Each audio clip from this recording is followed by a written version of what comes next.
Assalamualaikum warahmatullahi wabarakatuh.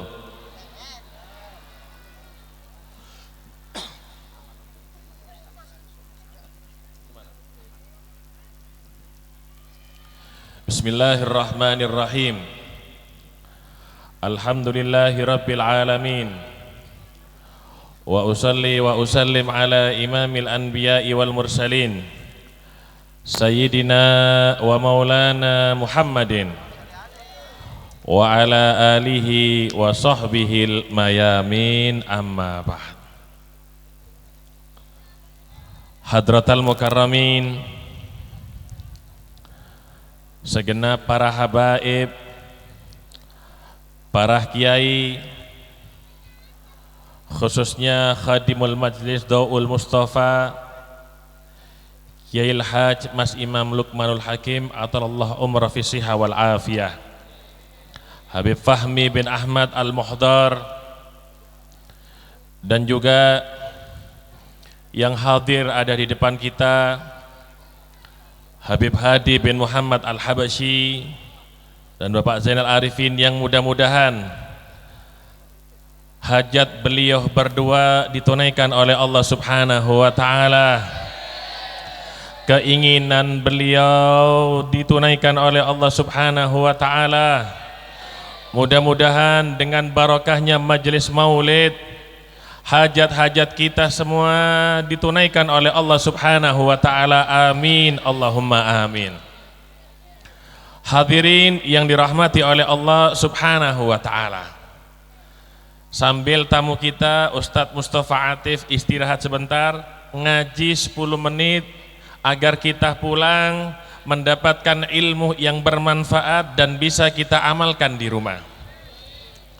Hadirin yang dirahmati oleh Allah Subhanahu wa ta'ala, malam hari ini adalah penutupan safari maulid 40 malam di wilayah Probolinggo kota.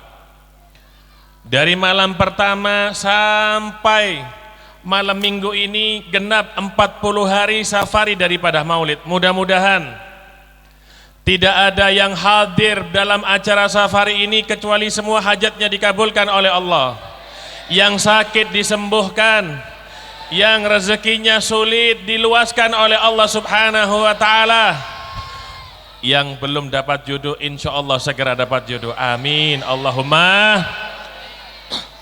Hadirin yang dirahmati oleh Allah Subhanahu wa ta'ala, majelis maulid bukanlah majelis yang harus dihadiri oleh para ulama.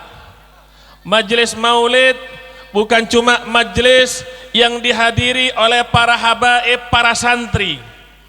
Siapapun daripada umatnya Rasulullah sallallahu alaihi wasallam, mereka berhak merayakan kelahiran Nabi Muhammad sallallahu alaihi wasallam.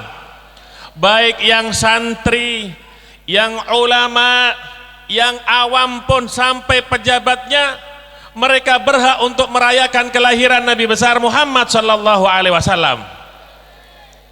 Kalau orang dulu mereka menghadiri majelis maulid, mereka menghadiri majelis zikir, mereka punya niat masing-masing dari rumahnya dengan harapan niat tersebut diwujudkan oleh Allah Subhanahu wa ta'ala. Malam hari ini yang hadir bermacam-macam, niatnya juga berbeda-beda. Mungkin hadir majelis maulid malam hari ini ada yang sakit berharap dapat kesembuhan, mudah-mudahan dikabulkan niatnya oleh Allah. Mungkin ada yang hadir majelis maulid malam hari ini rezekinya kurang lancar, usahanya sempit, insya Allah hadir majelis maulid ini usahanya dilancarkan oleh Allah Subhanahu wa ta'ala.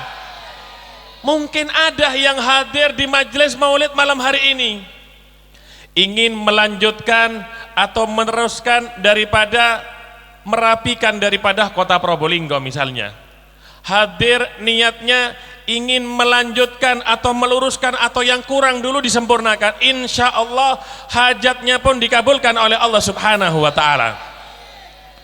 Hadirin yang dirahmati oleh Allah, dulu di zaman baginda Rasul sallallahu alaihi wasallam, beliau memiliki penyair para syu'ara. Mereka punya penyair-penyair. Ada yang bernama Hasan bin Thabit, Ka'ab, banyak daripada para penyair-penyair di zamannya Rasul sallallahu alaihi wasallam. Mereka itu para penyair yang diinginkan oleh mereka hanya ingin memuji baginda Rasul sallallahu alaihi wasallam. Seandainya di dalam syairnya tidak disebut nama Rasul sallallahu alaihi wasallam, maka tidaklah indah itu syair atau pujian yang dia ungkapkan, yang dia ucapkan. Sampai Al-Imam Diyauddin As-Sabuni, beliau mengatakan, ma madahtu qasaidi bi Muhammadin, ma madahtu qasaidi bi Muhammadin, aku ini tidak memuji dengan qasidahku ini Nabi Muhammad sallallahu alaihi wasallam. Jadi dengan qasidah yang beliau ungkapkan, beliau tidak memuji daripada baginda Rasulullah sallallahu alaihi wasallam, akan tetapi walakin madahtu qasaidi bi Muhammadin, tapi aku memuji daripada syairku karena di dalamnya disebut nama Muhammad sallallahu alaihi wasallam. Artinya seandainya tidak disebut nama Nabi Muhammad dalam qasidah tersebut, maka tidaklah indah itu qasidah. Qasidah itu menjadi indah karena disebut Nabi Muhammad sallallahu alaihi wasallam. Dari tadi kita mendengar bagaimana suara beliau yang merdu. Itu suara yang merdu jika tidak digunakan memuji Nabi Muhammad, maka sia-sia, maka tidak ada nilainya. Tapi jika suara yang baik, suara yang merdu digunakan untuk memuji manusia yang paling hebat, insya Allah suara tadi akan bernilai ibadah kepada Allah subhanahu wa ta'ala. Sahabat Nabi itu, sahabat Nabi Muhammad, mereka itu kalau sudah duduk bersama-sama sesama sahabatnya, mereka saling menceritakan kedekatan mereka dengan Rasulullah sallallahu alaihi wasallam. Setiap daripada mereka merasa dirinya yang paling dekat dengan Nabi Muhammad, sehingga tidak ada dari mereka yang merasa jauh dari Rasul sallallahu alaihi wasallam. Yang ini merasa lebih dekat daripada temannya, temannya merasa lebih dekat daripada yang lainnya. Kenapa? Karena baginda Rasul sallallahu alaihi wasallam dekat dengan semua daripada para sahabat-sahabatnya. Pemimpin yang baik, pemimpin yang mengikuti baginda Rasul sallallahu alaihi wasallam adalah pemimpin yang dekat dengan rakyatnya, pemimpin yang dekat dengan umatnya, pemimpin yang selalu memperhatikan daripada rakyatnya. Begitu yang diajarkan oleh baginda Rasulullah sallallahu alaihi wasallam. Suatu saat orang-orang yang tinggal ada di Masjid Nabawi, Ashabus Suffah, seperti Sayyidina Abu Hurairah dan yang lainnya, makan setiap hari menunggu kiriman daripada sahabat yang lainnya karena mereka miskin. Suatu saat seharian penuh tidak datang itu makanan. Mulai gusar itu mereka sahabat yang tinggal di teras Masjid Nabawi, termasuk sahabat Abu Hurairah. Biasanya ada yang mengantarkan makanan, hari itu tidak ada yang mengantar daripada makanan. Sahabat Abu Hurairah menunggu Sayyidina Abu Bakar lewat, pura-pura ingin menegur sapa dan diajak makan oleh Sayyidina Abu Bakar radhiyallahu an. Apa yang didapat ketika bertemu dengan Sayyidina Abu Bakar? Ternyata Sayyidina Abu Bakar masih ada urusan dan tidak bisa memenuhi keinginan daripada Abu Hurairah. Begitu juga dengan Sayyidina Umar pada waktu itu. Enggak lama baginda Rasul sallallahu alaihi wasallam datang. Ketika datang baginda Rasul sallallahu alaihi wasallam, Nabi sudah tahu akan keinginan sahabat Abu Hurairah. Nabi langsung berkata kepada Abu Hurairah, "Malladzi akhrajaka ya Abahir?" Apa yang membuat kamu keluar wahai Abu Hurairah? Al-ju', lapar yang membuat kamu keluar wahai Abu Hurairah. Apa jawaban Abu Hurairah? Naam, iya wahai Nabi. Kalau begitu ayo mari kamu ikut ke rumahku, kata baginda Rasul sallallahu alaihi wasallam. Ketika sampai di rumah salah satu istrinya Rasulullah, Nabi bertanya, apakah ada hadiah hari ini daripada sahabat, kata Nabi Muhammad. Siti Aisyah menjawab, ada wahai Nabi, 1 mangkok susu wahai Nabi. Kemari, kata baginda Nabi, bawa kemari. Aku akan minum dengan para sahabat-sahabatku, kata Rasul sallallahu alaihi wasallam. Akhirnya Abu Hurairah bergembira. Yang lapar melihat 1 mangkok yang berisi susu, itu Abu Hurairah bergembira. Kenapa? Dia mengira dia yang akan meminumnya. Ternyata baginda Nabi berkata kepada Abu Hurairah, wahai Abu Hurairah, panggil itu semua temanmu yang ada di teras Masjid Nabawi. Dalam hati sahabat Abu Hurairah, itu 1 mangkok saya minum sendiri, itu habis. Nabi malah menyuruh, memerintahkan untuk memanggil daripada para sahabatnya. Tapi karena perintah Nabi Muhammad, dipanggil itu semua sahabat.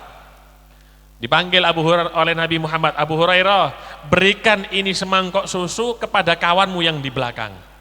Abu Hurairah asalnya sudah bergembira, dia merasa dia yang akan meminum pertama kali. Tapi apa yang terjadi? Ternyata yang meminum adalah sahabat yang ada di belakang.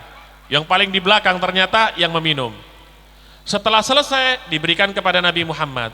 Apa kata Nabi? Berikan lagi kepada yang di belakang wahai Abu Hurairah. Hati Abu Hurairah sudah merasakan dia yang akan minum, tapi diminta untuk yang belakang lagi oleh Nabi Muhammad. Setiap semua minum diintip sama Abu Hurairah. Setiap ada yang minum diintip. Kenapa? Takut habis. Baru terakhir Nabi memberikan kepada sahabat Abu Hurairah. Abu Hurairah minum, kata Nabi Muhammad. Diminum oleh sahabat Abu Hurairah. Lagi kata Nabi, diminum lagi, sampai lagi kata Nabi. Sudah Nabi, perutku nggak cukup. Baru Nabi Muhammad sallallahu alaihi wasallam meminum. Dari cerita ini, dari kisah ini, kata ulama, seperti inilah sifat daripada seorang pemimpin. Dia memakmurkan daripada rakyatnya terlebih dahulu, baru dia yang terakhir menikmati daripada kemakmuran daripada wilayahnya. Insya Allah, dengan barokah daripada Majlis Dhaul Mustafa, kita akan mendapatkan seorang pemimpin yang melanjutkan daripada kepemimpinannya, yang mengikuti daripada Rasulullah sallallahu alaihi wasallam. Mudah-mudahan yang sedikit ini bermanfaat bagi kita semua, dan yang hadir mudah-mudahan hajat-hajatnya ditunaikan oleh Allah, dikabulkan hajatnya, dan kita semua dikumpulkan dengan baginda Rasulullah sallallahu alaihi wasallam. Amin, Allahumma amin. Wa sallallahu ala sayyidina Muhammadin wa ala alihi wa sahbihi wasallam. Walhamdulillahirabbil alamin wal afwa minkum. Wassalamu alaikum warahmatullahi wabarakatuh.